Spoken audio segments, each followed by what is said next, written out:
जो बेटा कहलाता नानी हाथों जो गोदी जो मुझसे छोट भाई को नाम इंद्रजीत कुमार पड़ता है तो खुद जो खुद नाम इंद्र कुमार पड़ता है। जब मैं पैदा लिया राजमहब्बा के अंदर, जब मैं 10 वर्ष का था और इंद्रजीत 5 वर्ष का, तो ये परम का चंडाल चाचा जोला सिंह ने नाम लिखा दिया। कहा तो वही मधुपुर कॉलेज जाते जाते समय बोला कि देखो बेटा इंद्रजीत, कान खोल कर सुन ले, जब तक मोहब्बत से रुदल नाम का परवाना नहीं जाए तब तक मोहब्बत वापस मत आना। जिस दिन बिगड़ा उधर तक मोहब्बत वापस आ गया। सरकार का 12 बरस गुजर चुका है, अभी तक मोहब्बत से ना कोई चिट्ठी ना कोई खबर आया है। ठीक है, ये इंद्रजीत रोज की रोज कॉलेज जाने में लेट करता है। इस वक्त जो है इंद्रजीत का आवाज लगाता हूँ, दोनों भाई मधुपुर कॉलेज पढ़ने के चलेंगे।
कहलाता है हृदय का, कि बेटा कहलाता है हृदय का, तो दूधी खिलाती फुलात बताऊंगा, जो खुदी भाती में तबिया ढाका, जो खुदे भाती में तबिया ढाका, तो जाति को नाम से पीछे कर बनता है, जो मुझसे बड़ा नहीं करा, जो मुझसे बड़ा भाग के नाम इंद्र कुमार है, तो मेरा नाम इंद्रजीत कुमार पड़ता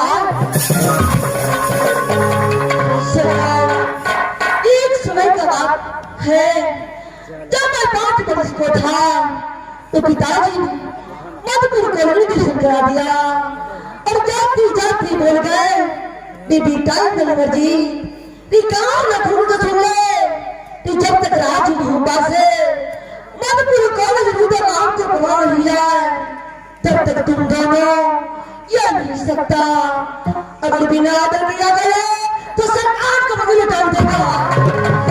इतनी परमात्मा अभी 12 वर्ष मधुपुर कॉलेज में बीत चुका है, अभी तक ना कोई चिट्ठी ना कोई घर आया।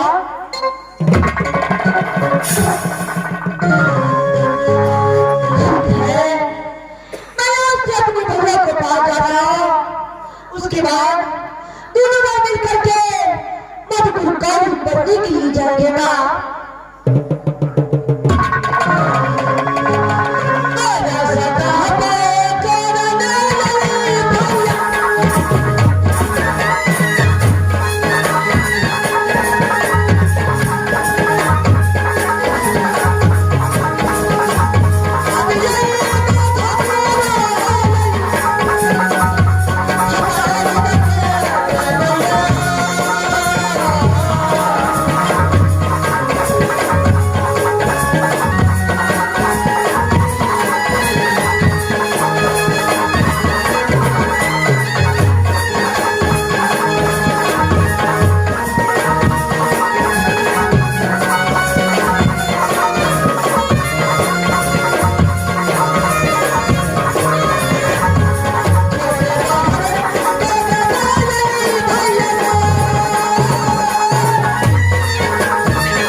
रोज तुझे कॉलेज जाने में लेट क्यों होता है?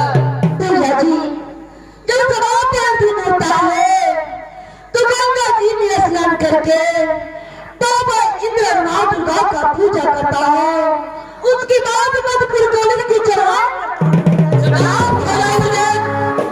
क्या ये नील कुमार बाबा इंद्रनाथ दुर्गा का पूजा नहीं करता है? फिर क्या होता है? आज मुझे क्षमा कर दीजिए, आज तारीख से ऐसा नहीं।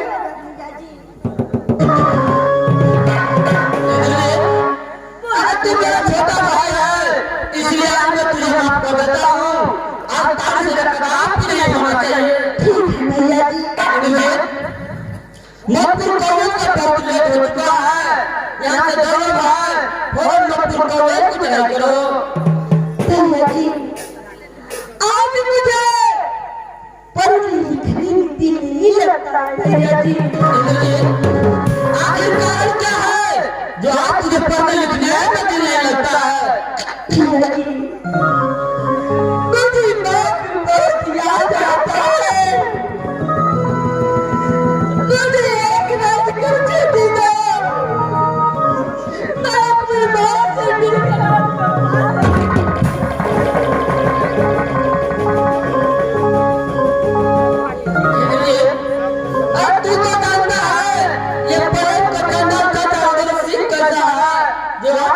का क्या बोल दिया था कि देखो बेटा कान ठोक कर सुन ले, जब तक मोहब्बत से रुदल नाम का पगला नहीं जाए तब तक मोहब्बत वापस मत आना। जिस